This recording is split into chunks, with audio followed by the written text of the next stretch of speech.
Welcome back to our channel again.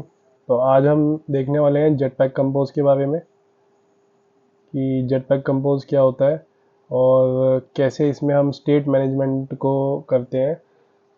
तो अब हम स्टेट मैनेजमेंट देखने वाले हैं जेटपैक कंपोज में। तो मैंने अपना एंड्रॉयड स्टूडियो खोल लिया है। एंड्रॉयड स्टूडियो में मैं अपना जेटपैक कंपोज वाला प्रोजेक्ट खोल लेता हूँ। अगर आपको ये जानना है कि जेटपैक कंपोज के प्रोजेक्ट को स्टार्टिंग से कैसे क्रिएट किया जाता है एंड्रॉयड स्टूडियो में, तो आप मेरे इस प्लेलिस्ट की जस्ट इससे लास्ट वाली वीडियो देख सकते हैं।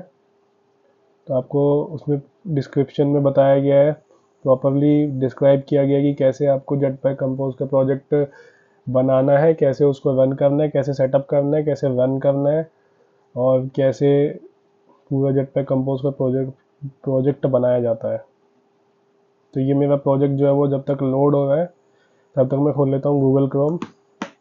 और आज हम देखने वाले हैं स्टेट मैनेजमेंट के बारे में। तो स्टेट मैनेजमेंट क्या होती है कि अगर जो भी आपके एप्लीकेशन में कि आपकी जो एप्लीकेशन की स्क्रीन है उसमें जो भी चेंजेस आ रहे हैं किसी भी एक्शंस की वजह से या की वजह से, तो वो यूआई पे किस तरीके से अपडेशन को देंगे, अपडेट किस तरीके से यूआई को करेंगे, इसके पूरे मैनेजमेंट को हम कहते हैं स्टेट मैनेजमेंट।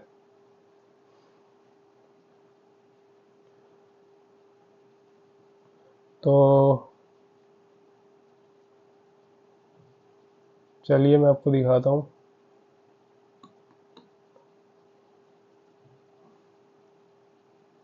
हम्म,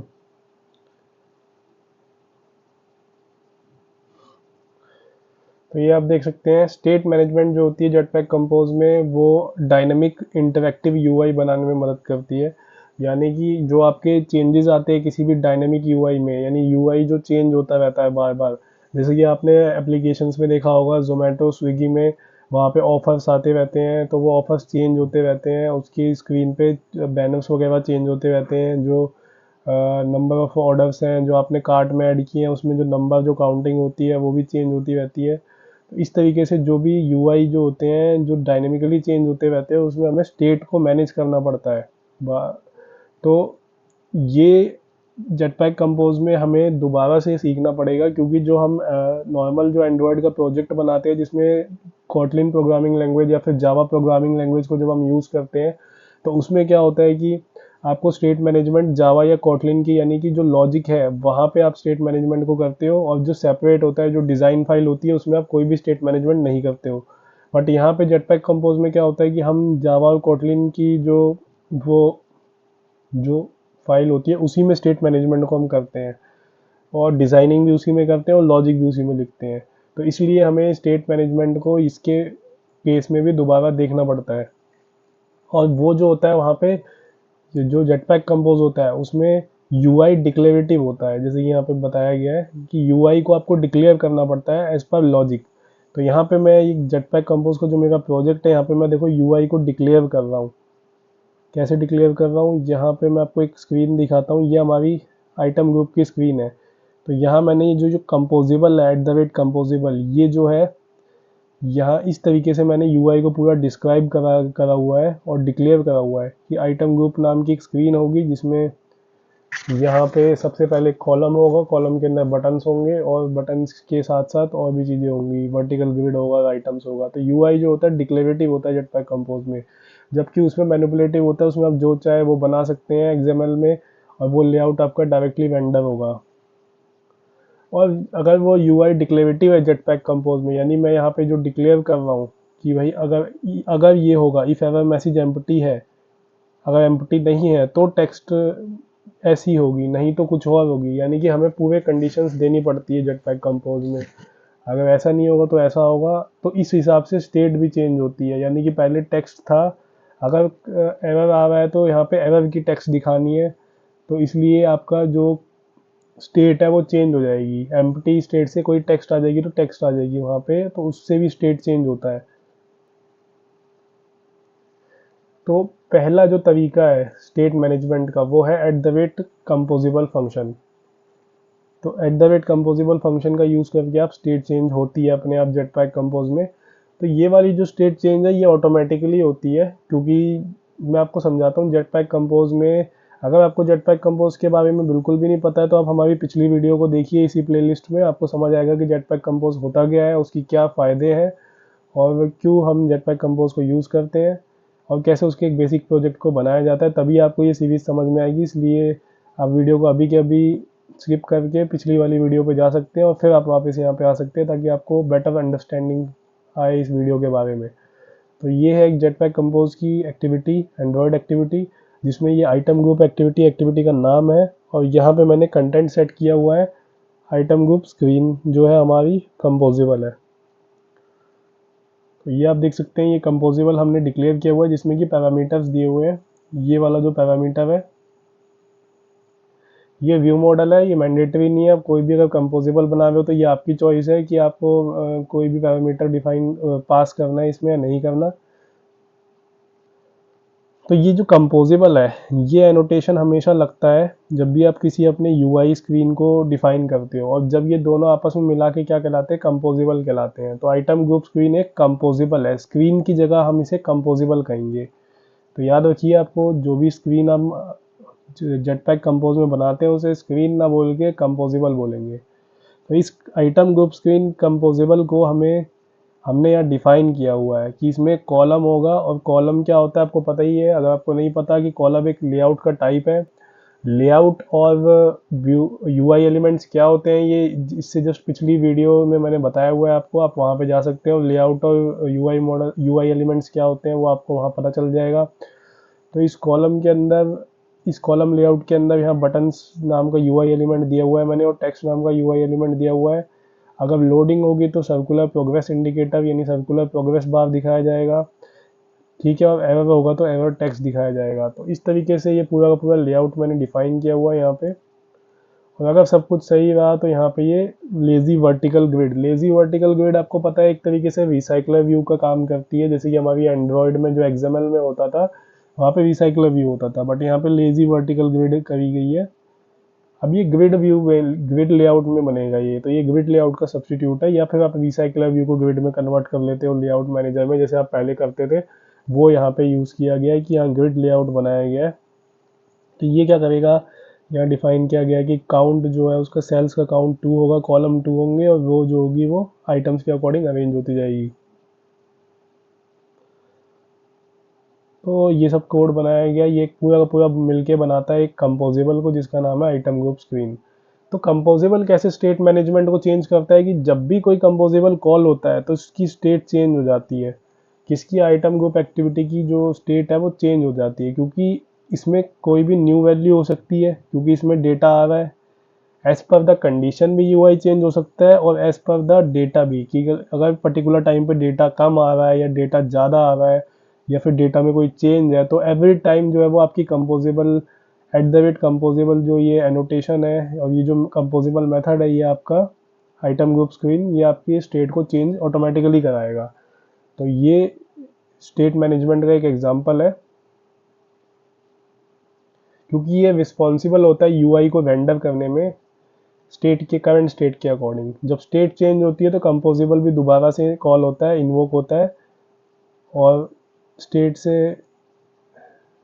चेंज इसके अकॉर्डिंग होता है। सेकंड जो तरीका है वो है basic state handling with mutable state of and remember.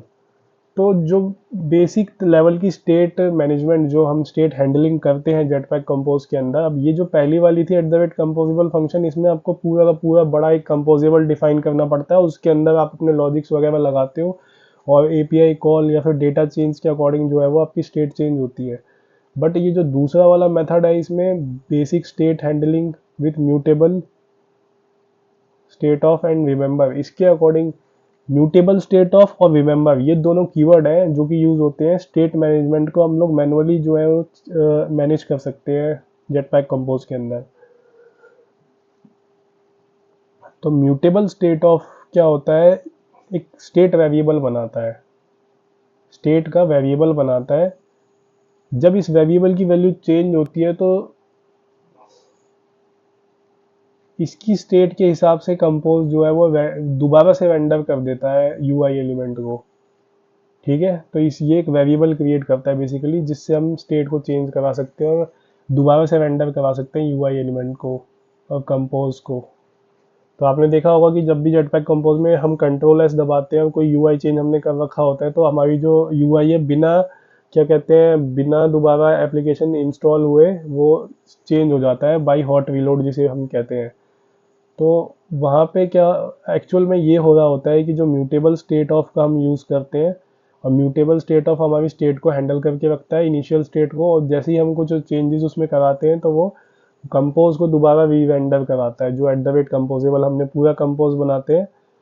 तो सिर्फ उस वेरिएबल की वैल्यू चेंज होने की वजह से म्यूटेबल स्टेट ऑफ की ये जो पूरा का पूरा आइटम ग्रुप जो स्क्रीन है ये पूरा का पूरा कंपोजेबल दोबारा से रन होता है। और ये जो होता है वो आपका हॉट रीलोड के अंदर होता है, इसमें पूरा पूरा एप्लीकेशन आपका चेंज री इंस्टॉल नहीं होता आपके डिवाइस में। और सबसे बड़ी बात इसमें जो है आपका लेआउट चेंज नहीं होते हैं। लेआउट जो है वो लेआउट की स्टेट चेंज नहीं होती, यूआई एलिमेंट्स की स्टेट चेंज होती है, इसलिए हॉट रीलोड हो पाता है। यूआई एलिमेंट्स यानी कि आपने कोई बटन ऐड किया, आपने कोई रेडियो बटन ऐड किया, आपने किसी भी तरह का फॉर्म फील्ड ऐड किया, तो ये छोटे छोटे जो यूआई एलिमेंट्स हैं जब इनमें आप चेंजेस करते हो तो म्यूटेबल स्टेट ऑफ में आप उनको इनिशियल स्टेट प्रोवाइड करा के उसके बाद वहाँ पे चेंजेस कराते हो उस वेरिएबल में, जिससे कि पूरा एप्लीकेशन चेंज की स्टेट चेंज ना होकर पर्टिकुलर यूआई एलिमेंट की स्टेट चेंज होती है। अगला आपका जो कीवर्ड है जो स्टेट मैनेजमेंट के लिए आप यूज़ करते हो इसमें वो है रिमेंबर। रिमेंबर क्या करता है, वो आपकी पिछली स्टेट जो भी स्टेट आपकी पिछली चल रही होती है उसको परसिस्ट करता है through out the recomposition. Recomposition मतलब यहाँ पे जो है वो आपने जो चेंज किया था कंपोज की यूआई एलिमेंट में वो जो है वो आपका जो चेंज हुआ है सेवरल टाइम्स, जब भी आपने एप्लीकेशन के कोड में यूआई एलिमेंट्स में चेंज किया या ऐड किया है कोई यूआई एलिमेंट, तो उसकी पिछली स्टेट या लास्ट से लास्ट स्टेट क्या थी उन सभी को जो रिमेंबर करने का काम है वो रिमेंबर नाम का कीवर्ड करता है। बिना रिमेंबर के स्टेट जो है वो रीसेट तो हो जाएगी पर वो आपकी परसिस्ट नहीं करेगी, यानी कि स्टे नहीं करेगी, आपकी पिछली स्टेट को भूल जाएगा। तो इसलिए रिमेंबर कीवर्ड का यूज़ किया जाता है पिछली स्टेट को रिमेंबर करने की, यानी ये जीरो स्टेट जो है वो रिमेंबर कीवर्ड की वजह से ही काउंट वेरिएबल में परसिस्ट करेगी। ठीक है, यानी काउंट वेरिएबल में जो वैल्यू जो पिछली स्टेट है म्यूटेबल स्टेट जीरो की जो स्टे करेगी वो रिमेंबर कीवर्ड की वजह से होगी। तो जैसे ही आप इस कॉलम में इस बटन को क्लिक करोगे तो इस टेक्स्ट में वैल्यू जीरो से पिछली स्टेट क्या रहेगी जीरो और ये वन हो जाएगी। तो वन होने के बाद इस वेरिएबल में ये स्टोर हो जाएगी वन। अब ये रिमेंबर की वैल्यू जो है वो म्यूटेबल इससे अपडेट हो गई है, क्योंकि म्यूटेबल स्टेट मतलब चेंजेबल स्टेट, म्यूटेबल कीवर्ड का मतलब होता है चेंजेबल। तो ये जो जीरो है ये अब चेंज होके वन हो गया और इसमें ये स्टोर हो गया। रिमेंबर कीवर्ड रिमेंबर रखिएगा कि इसकी जो पिछली स्टेट है वो क्या है, यानी वन है। तो एवरी टाइम ये बढ़ती जाएगी। तो अगला जो एग्जांपल है हमारा इसमें है स्टेट होइस्टिंग। स्टेट होइस्टिंग क्या होती है आपकी बेसिकली जो स्टेट मैनेजमेंट है इसमें क्या होता है कि जो आप एक होता है पेरेंट कंपोजेबल और एक होता है चाइल्ड कंपोजेबल। कंपोजेबल में मैं आपको बता चुका हूँ कि ये यूआई के कई यूआई एलिमेंट्स होते, यूआई क्या कहते हैं, यूआई का डिज़ाइन होते हैं हमारे जो कंपोजेबल होते हैं, अगर सिंपल भाषा में बताया जाए तो दो यूआई के डिज़ाइन जिनके अंदर at the rate composable annotation है। एक जो है वो आपका पेरेंट कंपोजेबल है और एक है चाइल्ड कंपोजेबल, यानी दोनों कंपोजेबल है, एक पेरेंट है और एक चाइल्ड कंपोजेबल है। तो पेरेंट कंपोजेबल में कोई स्टेट डिफाइन करी हुई है तो वो चाइल्ड कंपोजेबल में भी आप उसको एक्सेस कर सकते हो, और पेरेंट में चेंज करोगे तो चाइल्ड में अपने आप चेंज हो जाएगी वो स्टेट की वैल्यू। जैसे कि यहाँ पे इस एग्जांपल में दिखाया गया है कि जो वेरिएबल टेक्स्ट है उसके अंदर मैंने वैल्यू को रिमेंबर, सबसे पहले तो म्यूटेबल स्टेट इनिशियल डिफाइन की हुई है हेलो, उसके बाद उसी रिमेंबर कीवर्ड की मदद से रिमेंबर तो आपको यूज़ मैंने बता दिया। चाइल्ड कंपोजेबल में मैंने क्या करा है टेक्स्ट की वैल्यू को पास ऑन करा हुआ है। तो टेक्स्ट की वैल्यू जैसे ही पेरेंट कंपोजेबल में चेंज होगी, यानी यहाँ अगर मैंने हेलो की जगह कुछ और लिख दिया तो चाइल्ड के टेक्स्ट फील्ड में भी वो वैल्यू चेंज हो जाएगी। भले ही ये जो टेक्स्ट फील्ड है ये जो यूआई एलिमेंट है टेक्स्ट फील्ड वो है चाइल्ड कंपोजेबल का, बट उसमें जो प्रॉपर्टी है वो पेरेंट कंपोजेबल की पास ऑन करी है और जिससे स्टेट किसकी चेंज हो गई है चाइल्ड कंपोजेबल की। तो इस तरीके से जब ये चाइल्ड कंपोजिबल पेरेंट कंपोजिबल से स्टेट को इनहेरिट करता है तो इसे हम बोलते हैं स्टेट होइस्टिंग। तो हमने 3 तरीके के स्टेट मैनेजमेंट प्रैक्टिसेस देख लिए जेटपैक कंपोज में। अब हम आ गए हैं 4th तरीके की स्टेट मैनेजमेंट जो होती है, ऑकरेंस होती है जिसकी, वो आपको सबको पता है, जो हम पहले भी यूज़ करते आ रहे हैं कोटलिन में जब हम यूज़ करते थे। तो वो होती है व्यू मॉडल की हेल्प से। तो व्यू मॉडल भी स्टेट मैनेजमेंट करवाता है, जिसमें कि कॉन्फ़िगरेशन चेंजेस जो भी होते हैं उसमें हमारा जो डेटा है वो सर्वाइव करता है आपके यूआई में।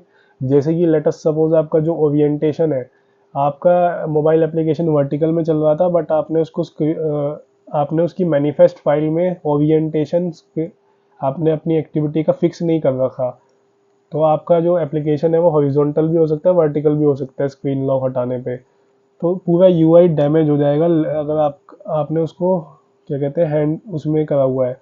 अचानक से वो लैंडस्केप मोड में आ गया तो आपका पूरा यूआई बिगड़ गया, बट फिर से आपने उसको स्ट्रेट किया तो वो पोर्ट्रेट मोड में आ गया। तो अब यूआई को कैसे पता चलेगा कि स्टेट को पकड़ के रखना है, जो डेटा जिस फॉर्म में जो डेटा फिलअप किया हुआ है वो उसमें आना चाहिए, तो वो होता है व्यू मॉडल की हेल्प से। तो इस तरीके से जब स्टेट चेंज होती है, उसके जो यूआई रिलेटेड डेटा और अदर स्टेट है उसको मैनेज करने का काम जो है वो व्यू मॉडल करता है और उसको परसिस्ट करता है, और ये हमें एक रोबस्ट स्टेट मैनेजमेंट को प्रोवाइड कराता है। स्टेट विथ लाइव डेटा और फ्लो।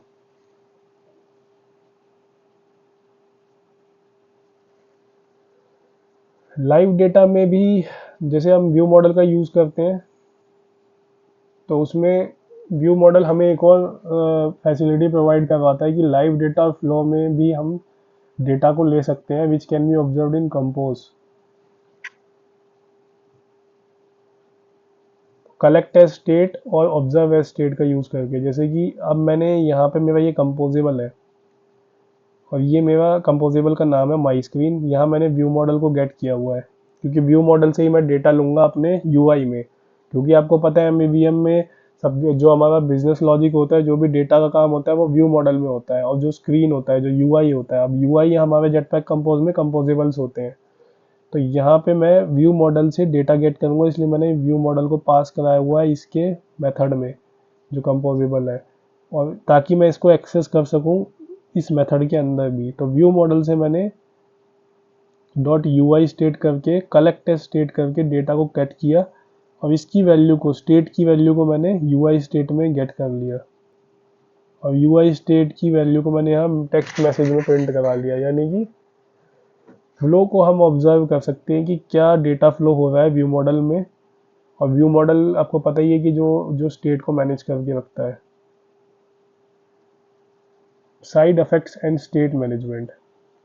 जो 5th मेथड है स्टेट मैनेजमेंट का जेटपैक कंपोज में, वो है साइड लॉन्च इफेक्ट और रिमेंबर कोरूटीन स्कोप।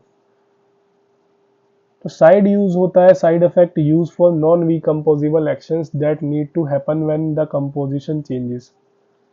अब जब कंपोजिशन चेंज होता है, जब कंपोज जो है वो दोबारा कॉल होता है कंपोजिबल, तो उसमें कुछ ऐसे एलिमेंट्स भी होते हैं जो नॉन कंपोजिबल होते हैं, तो उनके लिए हम साइड इफेक्ट्स का यूज़ करते हैं। साइड इफेक्ट्स जो है हमारा एक टैग है। ऐसे ही लॉन्च्ड इफेक्ट्स होता है,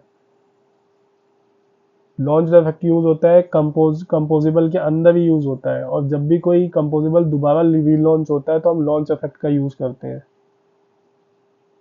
और ये व्यू मॉडल में बहुत काम आता है, जब हमें व्यू मॉडल से डेटा गेट करना होता है कंपोजिबल के री रन के टाइम पे, जब दोबारा हम किसी कंपोजिबल को रन करते हैं तो व्यू मॉडल से डेटा गेट करने के लिए लॉन्च इफेक्ट का टैग आपको यूज़ करना ही पड़ता है। तो मैं इसका एग्जांपल बताता हूँ। ये देखो, आपका जो कंपोजेबल है ये यहाँ पे आपने डिफाइन करा हुआ है, इसके अंदर आपने लॉन्च इफेक्ट लगा रखा है, और लॉन्च इफेक्ट के अंदर आप व्यू मॉडल से डेटा को गेट कर रहे हो, लोड कर रहे हो। तो व्यू मॉडल के केस में आपको लॉन्च इफेक्ट यूज़ करना ही पड़ता है। उसके बाद remember coroutine scope. Remember coroutine scope क्या होता है? जैसे हमारा रिमेंबर होता है, रिमेंबर कीवर्ड होता है जो कि आपका म्यूटेबल स्टेट ऑफ में, म्यूटेबल स्टेट ऑफ से की जो एग्जिस्टिंग स्टेट है उसको परसिस्ट करने में यानी कैप्चर करने में मदद रखता है।